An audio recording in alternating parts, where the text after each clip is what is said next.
சோபகிருது வருடம் பங்குனி மாத பலன்கள் 14/3/2024 முதல் 13/4/2024 வரையிலான பலன்கள். மாதிடம் கொண்டோருக்கும் மனத்திடம் இல்லாருக்கும் ஜோதிடத்தாலே வாழ்வில் சுகத்தினை ஊட்டுகின்ற சிவல்புரி சிங்காரத்தின் செந்தமிழ் வணக்கங்கள். இப்பொழுது பங்குனி மாத பலன்களை பற்றி உங்களுக்கு சொல்லப் போகின்றேன். பங்குனி மாதம் எப்படிப்பட்ட மாதம், அது எப்படிப்பட்ட சிறப்பு வாய்ந்த மாதம் என்பதை பற்றிய ஒரு பாடல். மங்கள நல் நிகழ்ச்சி பல நடந்த மாதம். இந்த பங்குனி மாதம் மங்கள நிகழ்ச்சிகள் பலவும் நடந்த மாதம். மங்கள நல் நிகழ்ச்சி பல நடந்த மாதம். மணவாழ்வை தரும் விரதம் ஏற்கும் மாதம். யாருக்காவது கல்யாணம் ஆகலை அப்படின்னா இது கல்யாண விரதம்ங்கிறது இந்த பங்குனி மாத உத்திரத்திலே விரதம் இருந்து வழிபட்டால் கல்யாணங்கள் நடைபெறும். தங்குதடை அகற்றுகின்ற நல்ல மாதம். தங்கரத முருகனுக்கு உகந்த மாதம். பங்குனி உத்திரம் என்பது தங்கரதம் ஏறி வருகிற முருகனுக்கு உகந்த மாதம். பொங்கலிட்டு மாரியம்மன் போற்றும் மாதம். புனிதமிகு விழாக்கள் பல நடக்கும் மாதம். பங்குனியோ வருடத்தின் நிறைவு மாதம். பலர் வாழ்வை மலர வைக்கும் பக்தி மாதம். இது இந்த வருடத்தினுடைய சோபகிருது வருடத்தினுடைய நிறைவு மாதம். திருமணத்தை தெய்வங்கள் ஏற்ற மாதம். இந்த மாதத்திலே நிறைய கல்யாணங்கள் தெய்வங்களுக்கே நடந்ததாக புராணங்கள் சொல்கின்றன. திருமணத்தை தெய்வங்கள் ஏற்ற மாதம். திருமுருகன் தெய்வானை மணந்த மாதம். முருகப்பெருமான் தெய்வானையை மணந்து கொண்ட மாதம் இந்த மாதமாம். அருள் வழங்கும் மீனாட்சி சொக்கநாதர் ஆர்வமுடன் மணக்கோலம் கண்ட மாதம்.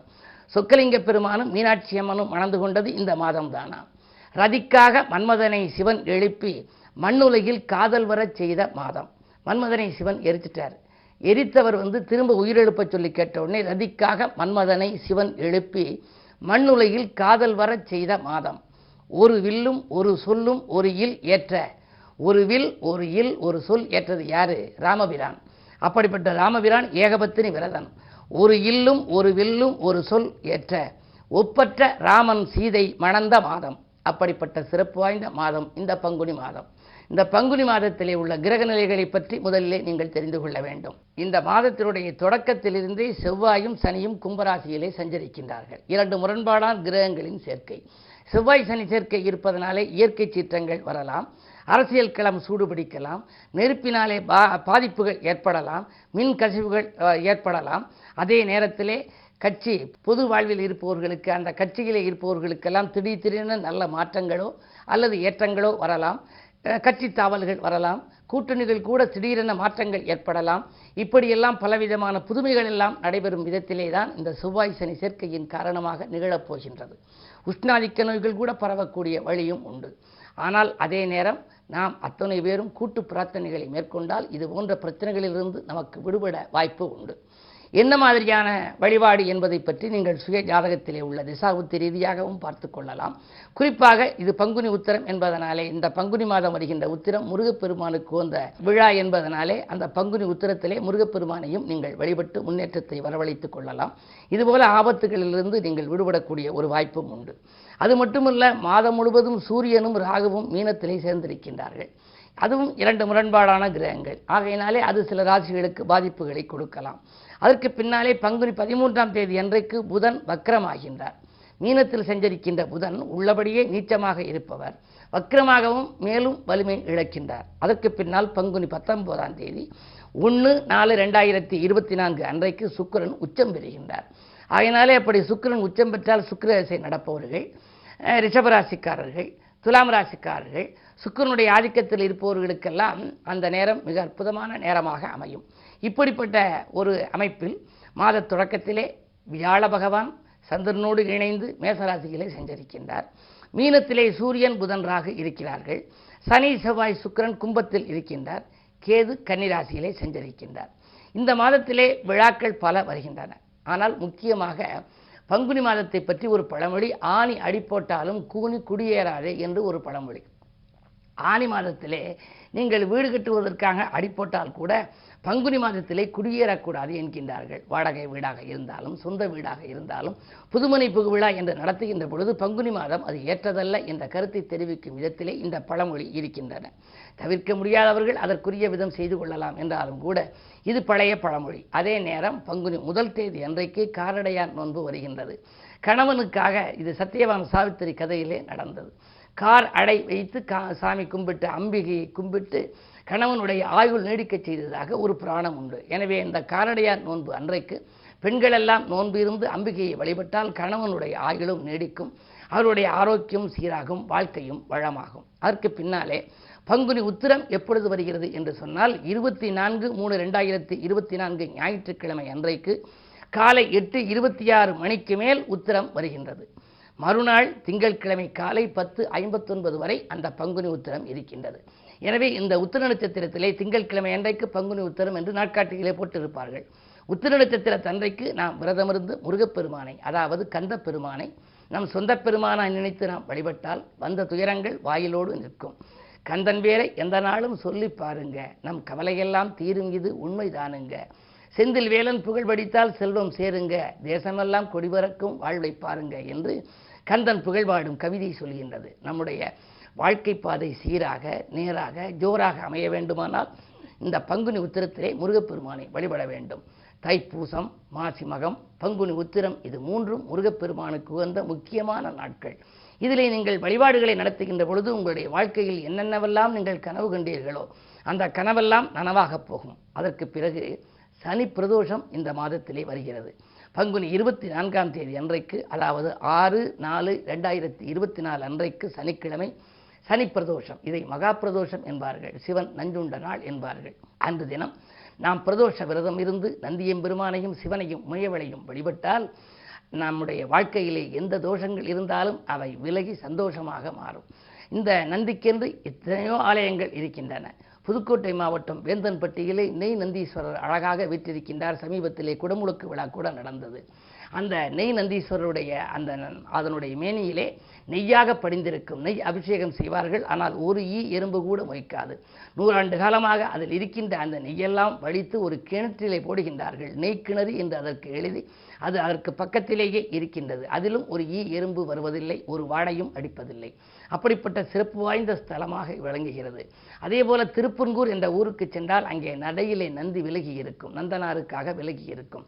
தஞ்சை கோவில் சென்றால் மிக பிரம்மாண்டமான விஸ்வரூப நந்தியாக இருக்கும். எனவே வேந்தன் நகர் நெய்யினிலே குளிக்கும் நந்தி, வியக்க வைக்கும் தஞ்சாவூர் பெரிய நந்தி, சேர்ந்த திருப்பூங்கூரில் சாய்ந்த நந்தி, செவிசாய்த்து அல்கொடுக்கும் செல்வ நந்தி என்று சுமார் 20-30 ஆண்டுகளுக்கு முன்னாலே நான் ஒரு பாடல் எழுதினேன். நந்திக்காக உள்ள பதிகம் எழுதினேன். அதிலே இதை குறிப்பிட்டிருக்கிறேன். அப்படிப்பட்ட நந்திகளை நாம் தேடி சென்று சனி பிரதோஷ நாளிலே வழிபட்டால் நம்முடைய வாழ்க்கையிலே எந்த மாதிரியான இடர்பாடுகள் இருந்தாலும் அவை விலகி ஓடும். குரு பார்வை இந்த மாதத்திலே யார் யாருக்கெல்லாம் பதிகிறது என்று சொன்னால், சிம்ம ராசியை குரு பார்க்கின்றது, துலாம் ராசியை குரு பார்க்கின்றது, தனுசு ராசியை குரு பார்க்கின்றது. இந்த 3 ராசிகளுக்கும் பிறகு விருச்சிக ராசிக்கு 2ஆம் இடமான தனஸ்தானத்தை பார்க்கின்றது. இவர்களுக்கெல்லாம் பொன்னும் பொருளும் போற்றுகின்ற செல்வாக்கும் இன்னும் பெருகி இயல்பாக வளம் கொடுக்கும், தொழில் வளம் நன்றாக இருக்கும், தொட்டது துலங்கும், கேட்டது கிடைக்கும். அதே நேரத்திலே உங்களுடைய இவை நான் இப்பொழுது சொல்லப் போவதெல்லாம் பொது பலன்கள். உங்களுடைய சுய ஜாதக ரீதியாக தசாபுத்தி பலம் அறிந்து அதிலே நல்ல தசாபுத்திகளாக இருக்குமேயானால் நீங்கள் நினைத்ததெல்லாம் நடைபெறும், நிம்மதி கிடைக்கும், தொழில் வெற்றி நடை போடும், அனைத்து யோகங்களும் அடுக்கடுக்காக வந்து சேரும். வரம் கொடுக்கும் தெய்வங்கள் எல்லாம் கோயிலை விட்டு கும்பிடும் வீட்டு வாயிலில் வந்து வரத்தை கொடுக்க காத்திருக்கும். அதே நேரம் உங்களுடைய திசாபுத்தி பலம் இழந்திருந்தால் அவைகளெல்லாம் நடைபெறுமா? நடைபெறாமல் தடுமாற்றங்கள் ஏற்படும், தனவரவிலே தடைகள் ஏற்படும், மனக்குழப்பங்கள் அதிகரிக்கும், நினைத்தது ஒன்று நடந்தது ஒன்றுமாக இருக்கும். அப்படி இருக்குமேயானால் இந்த பொதுப்பலன் தவிர நீங்கள் தனியாக உங்கள் சுயஜாதக அடிப்படையிலே யோக பலம் பெற்ற நாளை தேர்ந்தெடுத்து பாக்கியாதிபதி யார் என்பதை கண்டறிந்து அதன் பாதசார விவரம் அறிந்து அதற்குரிய ஸ்தலங்களுக்கு சென்று சிறப்பு வழிபாடுகளை மேற்கொண்டால் உங்களுடைய கனவுகள் எல்லாம் நனவாகும், காரியங்களிலெல்லாம் துரிதமாக நடைபெற்று வெற்றியை காண இயலும்.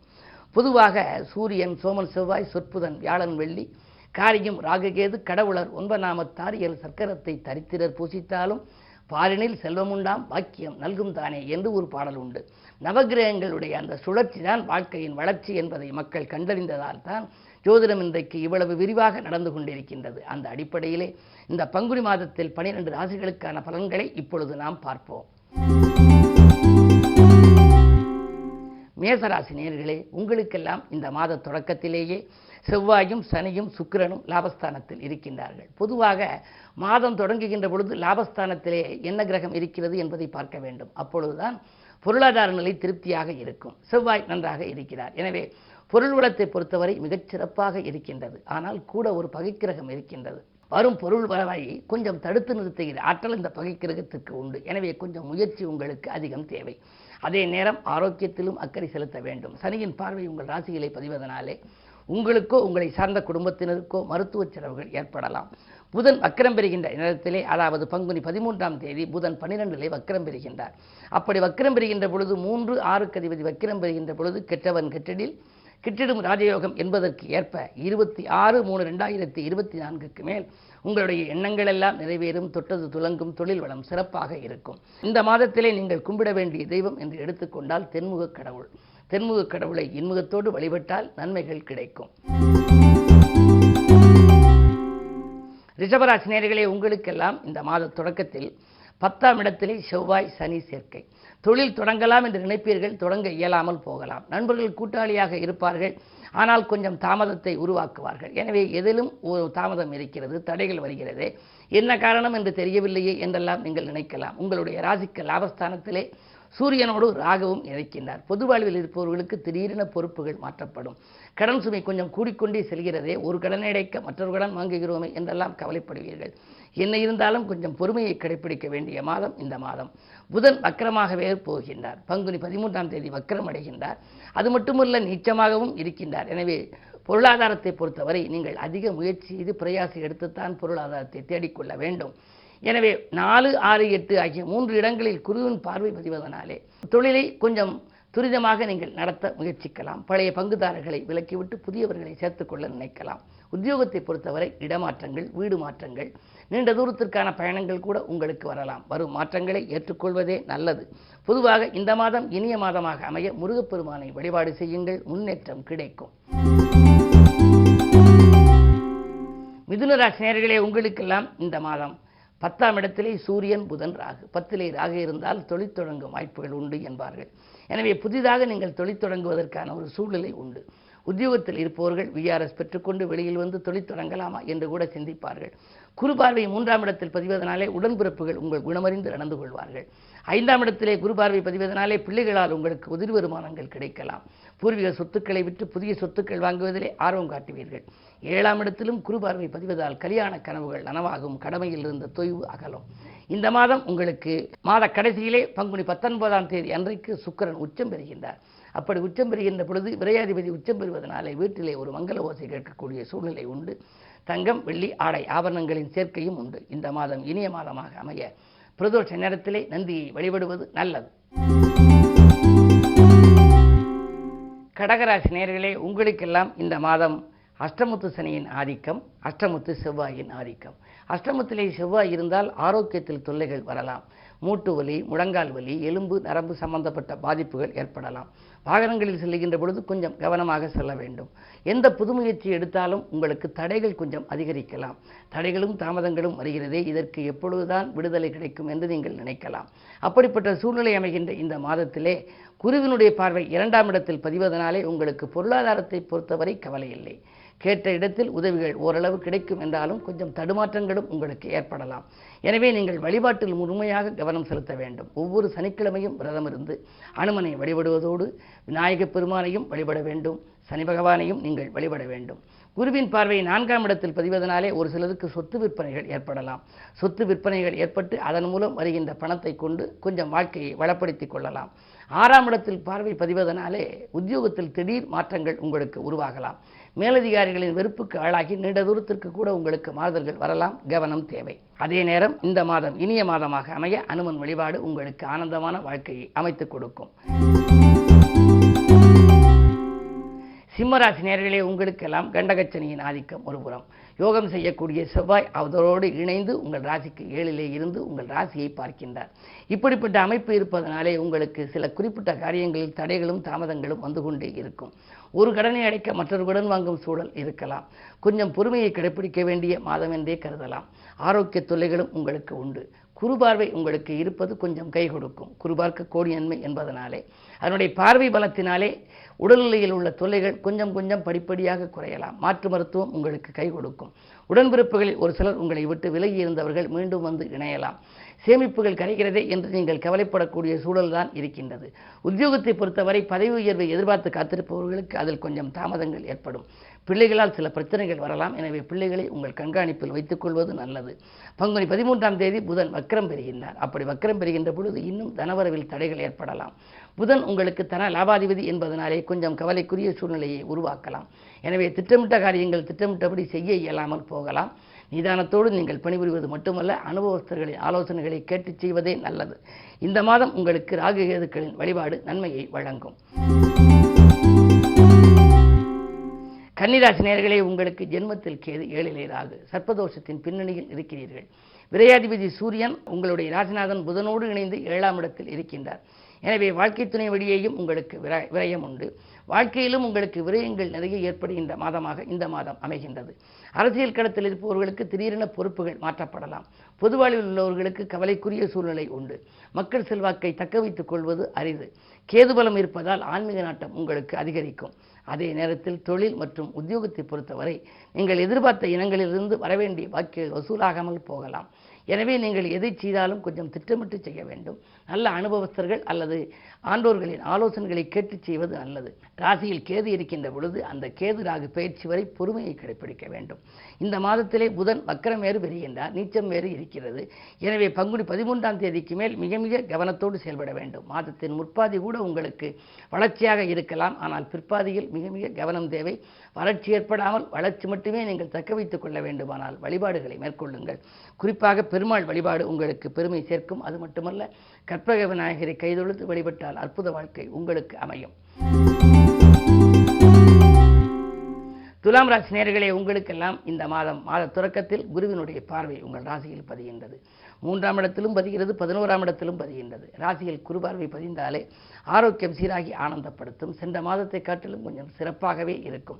அதே நேரத்தில் வாகனங்கள் வாங்கும் முயற்சிகளில் கைகூடும். பழைய வாகனங்களை கொடுத்துவிட்டு புதிய வாகனங்கள் வாங்கலாமா என்று சிந்திப்பீர்கள். தொழில் உத்தியோகம் போன்றவற்றிலே இருந்த பழைய வறட்சி நிலைகள் எல்லாம் மாறும். இனிமேல் உங்களுக்கு ஒரு உற்சாகத்தோடு நீங்கள் செயல்படப் போகின்றீர்கள். இந்த மாதத்தில் 6ஆம் இடத்தில் ராகுவும் 7ஆம் இடத்தில் குருவும் இருக்கின்றார்கள். எனவே அஷ்டலட்சுமி யோகம் செயல்படப் போகின்றது. கேட்ட இடத்தில் உதவிகள் கிடைக்கும். உத்தியோகத்தில் உள்ளவர்கள் விலகிக் கொண்டு வந்து சுயதொழில் தொடங்கும் முயற்சியில் ஆர்வம் காட்டுவார்கள். பொதுவாகவே இதுபோன்ற சுயதொழில் தொடங்குவதற்கு வங்கிகளின் ஒத்துழைப்போ வள்ளல்களின் ஒத்துழைப்போ தேவை. அதெல்லாம் கிடைக்கக்கூடிய அளவுக்கு 11ஆம் இடத்தையும் குரு பார்ப்பதனாலே இந்த மாதம் பிற்பாதி உங்களுக்கு மிக மிக மகிழ்ச்சி அதிகரிக்கும். சூரிய வழிபாடு உங்களுக்கு சுகத்தை வழங்கும்.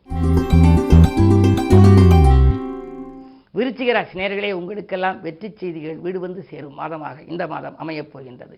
மாத தொடக்கத்திலேயே குருவின் பார்வை தனஸ்தானத்தில் பதிகிறது, தொழில் ஸ்தானத்தில் பதிகின்றது, 12ஆம் இடம் எனப்படுகின்ற பயணஸ்தானத்திலும் பதிகின்றது. எனவே இந்த மாதம் முழுவதுமே உங்களுக்கு இனிய மாதமாக அமையப் போகின்றது. குறிப்பாக உங்கள் ராஜநாதன் செவ்வாய் 4ஆம் இடத்தில் சுகஸ்தானத்தில் சுகாதிபதி சனியோடு இருப்பதனாலே சிறு சிறு தொல்லைகள் வந்தாலும் கூட ஆரோக்கிய தொடர்புகள் சீராகவே இருக்கும். அது மட்டுமல்ல, குருவினுடைய பார்வை 2லே பதிவதனாலே பணப்புழக்கம் நன்றாக இருக்கும். பணம் பையை வந்து பல வழிகளில் வந்து உங்களுக்கு நிரப்பலாம். தொழில் தொடர்பாக நீங்கள் எடுத்த புது முயற்சிகளில் உங்களுக்கு வெற்றி கிடைக்கும். அயல்நாட்டிலிருந்து கூட உங்களுக்கு அழைப்புகள் வரலாம். உங்களுடைய குழந்தைகள் மற்றும் கல்யாண கனவுகளை நனவாக்க நினைத்தவர்களுக்கெல்லாம் இப்பொழுது அவைகள் நிறைவேறுவதற்கான வாய்ப்புகள் உண்டு. இல்லத்திலே மங்கள ஓசை கேட்கக்கூடிய சூழ்நிலை உண்டு. உத்தியோகத்தில் இருப்பவர்களுக்கு உயர் அதிகாரிகளின் மனதில் இடம் பிடிப்பார்கள். அவர்கள் உங்களுடைய தேவைகளை பூர்த்தி செய்வது மட்டுமல்ல, உங்களுக்கு உயர் பதவிகள் கொடுப்பதற்கும் அவர்கள் காத்திருப்பார்கள். மிக அற்புதமான மாதமாக இந்த மாதம் அமையப் போகின்றது. பங்குனி 13லே புதன் நீச்சம் பெறுகிறார், வக்ரம் பெறுகிறார் என்று நீங்கள் நினைக்கலாம். உங்களை பொறுத்தவரை புதன் அஷ்டம லாபாதிபதி, 8க்கு அதிபதி என்பதனாலே அவர் வக்ரம் பெறுவது ஒரு வழிக்கு நன்மைதான் என்பதனாலே உங்களுக்கு எண்ணங்கள் எல்லாம் ஈடேறவும் இனிய வாழ்க்கை அமையவும் பணப்புழக்கம் சிறப்பாக இருக்கவும் இந்த புதன் வழிகாட்டுவார். புதனுக்குரிய வழிபாடுகளை நீங்கள் மேற்கொள்ள வேண்டும். குறிப்பாக இந்த மாதம் காளியம்மன் வழிபாடு உங்கள் கவலைகளை போக்கும். புதன்கிழமை தோறும் பெருமாள் வழிபாடும் இலக்குமி வழிபாடும் அனுமன் வழிபாடும் உங்களுக்கு பெருமைகளையும் வரவழைத்து கொடுக்கும். பெரிய அளவிலே உங்களுக்கு செல்வத்தையும் வரவழைத்து கொடுக்கும். தனுசு ராசி நேயர்களே, உங்களுக்கெல்லாம் இந்த மாதம் ஒரு அற்புதமான மாதம், யோகமான மாதம். குருவினுடைய பார்வை உங்கள் ராசியில் பதிகிறது. ராசிநாதன் குருவே உங்கள் ராசியை பார்க்கின்ற பொழுது நீங்கள் யோசிக்காமல் செய்தால் கூட அந்த காரியத்திலே வெற்றி கிடைக்கும். பொது வாழ்வில் இருப்பவர்களுக்கு நல்ல பொறுப்புகள் வரும். அதிகார பதவியில் உள்ளவர்களின் ஆதரவு கிடைக்கலாம். உத்தியோகத்தில் நீங்கள் இருந்தால் பணி நீக்கம் செய்யப்பட்டவர்கள் மீண்டும் பணியில் சேர வாய்ப்பு உண்டு. உங்களுக்கு 7ரை சனி விலகிவிட்டது. எனவே அதை பற்றிய கவலை இனியும் உங்களுக்கு இல்லை. ஆனால் அதே நேரத்திலே உங்களுடைய ராசிக்கு 3ஆம் இடத்திலே செவ்வாய் சனி சேர்க்கை இருக்கின்றது. இப்படி முரண்பாடான கிரகம் சகாயஸ்தானத்தில் இருந்தால் வழக்குகள் மீண்டும் உங்களுக்கு வரலாம். வந்தாலும் வழக்கில் உங்களுக்கு வெற்றிகள் கிடைக்கும். புதன் நீச்சம் பெறுவது ஒரு வழிக்கு நன்மைதான். பங்குனி 13ஆம் தேதி புதன் நீச்சம் பெறுகின்றார். 7, 10 ஆகிய இடங்களுக்கு அதிபதியான புதன் நீச்சம் பெறுவதனாலே அந்த கேந்திராதிபத்திய தோஷம் பெற்ற கிரகம் யோகம் செய்ய வேண்டுமானால் வலிமை இழக்க வேண்டும் என்று சொல்வார்கள். அந்த அடிப்படையில் பங்குனி 13க்கு மேல் உங்களுக்கு மிக அற்புதமான நேரம். நீங்கள் எதை செய்ய நினைத்தாலும் செய்ய இயலும். தொழில் வளம் சிறப்பாகவே இருக்கின்றது. உடல் ஆரோக்கியம் சீராகும். அஞ்சல் வழியில் அனுகூல தகவல் உண்டு. குருவின் பார்வை 9, 11 ஆகிய இடங்களிலே பதிவதனாலே பயணங்களால் உங்களுக்கு பலன் கிடைக்கும். உத்தியோகத்தில் உங்களுக்கு நல்ல பொறுப்புகள் மாத கடைசியில் உங்களுக்கு கிடைக்கலாம். எனவே இந்த மாதம் முழுவதும் உங்களுக்கு இனிய மாதமாக அமைய வேண்டுமானால் நீங்கள் வழிபட வேண்டிய தெய்வம் வராகி அம்மன். வராகியை வழிபட்டால் உங்களுடைய வளர்ச்சியில் இருந்த தளர்ச்சி அகலும். மகர ராசி நேயர்களே, உங்களுக்கெல்லாம் இந்த மாதம் கொஞ்சம் யோசித்து செயல்பட வேண்டிய மாதம். சனியினுடைய ஆதிக்கம் இன்னும் உங்களுக்கு இருக்கிறது. 7.5 சனியிலே ஜென்மச்சனி விலகிவிட்டது, விரயச்சனி விலகிவிட்டது, இப்பொழுது பாதச்சனி இருக்கிறது. சரி, பாதச்சனி என்றால் குடும்பச்சனி தானே, நல்லது தானே செய்யும் என்று நீங்கள் நினைக்கலாம். குடும்பத்திலே சுப செலவுகளை உண்டு பண்ண வேண்டிய சனி, ஆனால் அவரோடு பகை கிரகமான செவ்வாயும் இருக்கின்றார். எனவே உடன்பிறப்புகள் வழியும் உடன் இருப்பவர்கள் வழியிலும் சில தொல்லைகளை நீங்கள் சந்திக்க நேரிடும். இடம்பூமியால் சில பிரச்சனைகள் வரலாம். சென்ற மாதத்தில் உள்ள பிரச்சனை மீண்டும் தலைதூக்கும். பழைய பிரச்சனைகள் குடும்பத்தில் தலைதூக்கி நிம்மதியை உங்களுக்கு இழக்க வைக்கலாம். எனவே நீங்கள் எல்லாவற்றிற்கும் மேலாக குரு பார்வையையும் நீங்கள் பலப்படுத்த வேண்டும். குருவின் பார்வை 8, 10, 12 ஆகிய 3 இடங்களில் பதிகின்றது. அஷ்டமஸ்தானத்திலே குருவின் பார்வை பதிவதனாலே இழப்புகளை ஈடு செய்யக்கூடிய ஆற்றல் குருவினுடைய பார்வைக்கு உண்டு. எனவே ஒவ்வொரு வியாழக்கிழமையும் விரதமிருந்து குருவை நீங்கள் கும்பிட வேண்டும். அது மட்டுமல்ல, 10ஆம் இடத்தை குரு பார்ப்பதனாலே இடமாற்றம், வீடு மாற்றம், தொழில் மாற்றம் எல்லாம் வரலாம். பங்குனி 13லே புதன் வக்கிரம் பெறுவது ஒரு வழிக்கு நன்மைதான். அதிலும் நீச்சமும் பெற்றிருக்கின்றார். 6க்கு அதிபதி புதன் நீச்சம் பெறுகின்ற பொழுது உத்தியோகத்திலே திடீரென ஒரு மாற்றங்கள் வரலாம். என்ன இருந்தாலும் உங்களுக்கு மாத கடைசிதான் மகிழ்ச்சியை கொடுக்கும். மாத தொடக்கத்தில் நீங்கள் கொஞ்சம் கவனமாக செயல்பட வேண்டும், நிதானமாக இருக்க வேண்டும். யாருக்கேனும் பொறுப்புகள் சொல்லி நீங்கள் மாட்டிக்கொள்ள வேண்டாம். சிக்கல்களும் சிரமங்களும் வருவதற்கான வாய்ப்புகள் அதிகமாகவே இருக்கின்றது. வழிபாட்டின் மூலம் உங்கள் வளர்ச்சியை நீங்கள் கூட்டிக்கொள்ள நினைத்தீர்கள் என்று சொன்னால் ஆதியந்த பொறுப்பை வழிபடுவது நல்லது. ஒவ்வொரு சனிக்கிழமையும் அனுமனையும் நீங்கள் வழிபட வேண்டும், ஆனைமுகப் பெருமானையும் வழிபட வேண்டும். இரண்டும் இணைந்த தெய்வமாக விளங்கும். ஆதியந்த பிரபுவையும் வழிபடுவது ஆனந்தத்தை வரவழைத்து கொடுக்கும். கும்பராசி நேயர்களே, உங்களுக்கெல்லாம் ஜென்மச்சனியின் ஆதிக்கம், அதோடு செவ்வாய் இருக்கிறார், சுக்கிரனும் இருக்கின்றார். என்ன இருந்தாலும் சனி செவ்வாய் சேர்க்கை அவ்வளவு நல்லதல்ல. மனக்குழப்பங்கள் அதிகரிக்கும். எதை நீங்கள் செய்ய நினைத்தாலும் குறிப்பிட்டபடி செய்ய இயலாது. ஆடம்பர செலவுகளை கொஞ்சம் குறைத்துக் கொள்ள வேண்டிய சூழ்நிலை ஏற்படும். உத்தியோகத்தில் ஒரு சிலருக்கு பணி நீக்கம் செய்யப்படக்கூடிய அளவுக்கு கூட பிரச்சனைகள் வரலாம். மேலதிகாரிகள் உங்கள் மேல் மிகுந்த கோபத்தை கொண்டிருக்கலாம். எனவே நீங்கள் செய்தது அவர்களுக்கு சிறப்பாக அமையாமல் போகலாம். உங்கள் திறமைக்குரிய அங்கீகாரம் கிடைக்காமல் போகலாம். என்ன இருந்தாலும் குருவினுடைய பார்வை உங்கள் ராசிக்கு 7, 9, 11 ஆகிய 3 இடங்களில் பதிகிறது. இந்த குரு பார்வையை வைத்துத்தான் உங்களுக்கு இந்த மாதம் நல்ல மாதமாக அமையுமா என்பதை தீர்மானிக்க இயலும். 7ஆம் இடத்தை பார்ப்பதனாலே வரன்கள் வாயில் தேடி வந்து விட்டு போனதே என்று நினைத்தவர்களுக்கு பங்குனி 13க்கு மேல் வரக்கூடிய வரன்கள் முடிவாகலாம். திருமண வயதடைந்த பிள்ளைகள் இருந்தாலும் சரி, உடன்பிறப்புகள் இருந்தாலும் அவர்களுக்கு முடிந்து மங்கள ஓசை மனையில் கேட்க ஒரு வாய்ப்பு உண்டு. சுப செலவுகள் அதிகரிக்கும். ஆனால் வரவை காட்டிலும் செலவுகள் கூடுதலாகத்தான் இருக்கும். மனக்குழப்பம் இருப்பதனாலே நீங்கள் எதிர்மறை சிந்தனைகளை தவிர்த்து இந்த மாதம் முழுவதும் நேர்மறை சிந்தனைகளை வளர்த்து கொண்டால் நிம்மதி உங்களுக்கு கிடைக்கும். பொதுவாக உங்களுக்கு வழிபாடு என்று எடுத்துக்கொண்டால் ராமபிரான் சீதா பிராட்டி வழிபாடு நன்மைகளை வழங்கும். மீனராசி நேயர்களே, உங்களுக்கெல்லாம் இந்த மாதம் ராசிநாதன் 2ல் இருக்கின்றார். 2லே குரு இருக்கின்ற பொழுது திரண்ட செல்வம் வரும் என்பார்கள். எனவே சமூக சேவையில் ஈடுபடுகின்ற சந்தர்ப்பங்கள் உங்களுக்கு உண்டு. பொது வாழ்வில் இருப்பவர்களுக்கு நல்ல பொறுப்புகள் வரும். சமூகத்தில் பெரிய மனிதர்களை சந்திப்பால் உங்கள் பிரச்சனைகளிலிருந்து நீங்கள் விடுபடுவீர்கள். நீங்கள் தேர்ந்தெடுத்த களம் எதுவாக இருந்தாலும் அதில் உங்களுக்கு வெற்றி உண்டு. சனி செவ்வாய் 12ல் இருக்கிறாரே, விரயங்களாகுமே என்று நினைக்கலாம். உண்மைதான். 7.5 சனி முதல் சுற்று நடப்பவர்கள் கவலைப்பட வேண்டும். 3வது சுற்று நடந்தாலும் கவலைப்பட வேண்டும். 2வது சுற்று நடந்தால் எள்ளளவும் கவலைப்பட வேண்டாம் என்பது பொது நியதி. இருந்தாலும் கூட விரயச்சனியின் ஆதிக்கம் செவ்வாயோடு இணைந்திருப்பதால் சனியின் ஆதிக்கம் இருக்கின்ற பொழுது விரயங்கள் அதிகமாக இருக்கும். பணம் அந்த மறுநிமிடமே செலவாகிறதே என்று கவலைப்படுவீர்கள். குடும்ப சுமையும் கூடுதலாகத்தான் இருக்கும். வாங்கல் கொடுக்கல்கள் சரளமாகவும் இருக்கும். அதே நேரத்தில் கொஞ்சம் வறட்சியையும் கொடுக்கலாம். எனவே எதையும் நீங்கள் திட்டமிட்டு செய்வது நல்லது. முன்கூட்டியே திட்டமிட்டு எதை எந்த நேரம் செய்ய வேண்டும் என்பதை குறித்து வைத்துக் கொள்ளுங்கள். அப்படி திட்டமிட்டு செய்வதன் மூலமே உங்களுக்கு திறமைகளை வெளிப்படுத்தவும் நல்ல சந்தர்ப்பங்கள் வரும். அயல்நாடு செல்லும் யோகம் ஒரு சிலருக்கு உண்டு என்றாலும் கூட அதை நீங்கள் ஏற்றுக்கொள்ள இயலாத சூழ்நிலை உருவாகலாம். ஜென்மத்தில் ராகு 7லே கேது இருப்பதால் சர்ப்பசாந்தி பரிகாரங்களை நீங்கள் முறையாக செய்ய வேண்டும். அது மட்டுமல்ல, நவகிரக வழிபாடும் உங்களுக்கு நன்மைகளை வழங்கும். 12 ராசிக்காரர்களுக்கும் எல்லா வளமும் நலமும் கிடைக்கவும், அனைத்து யோகங்களும் அடுக்கடுக்காக வந்து சேரவும், பொன்னும் பொருளும் போற்றுகின்ற செல்வாக்கும் இன்னும் பெருகி இயல்பாக அவர்கள் வளம் பெறவும் என்னுடைய இதயம் கனிந்த நல் வாழ்த்துக்களை தெரிவித்துக் கொள்கின்றேன். வணக்கம், நன்றி.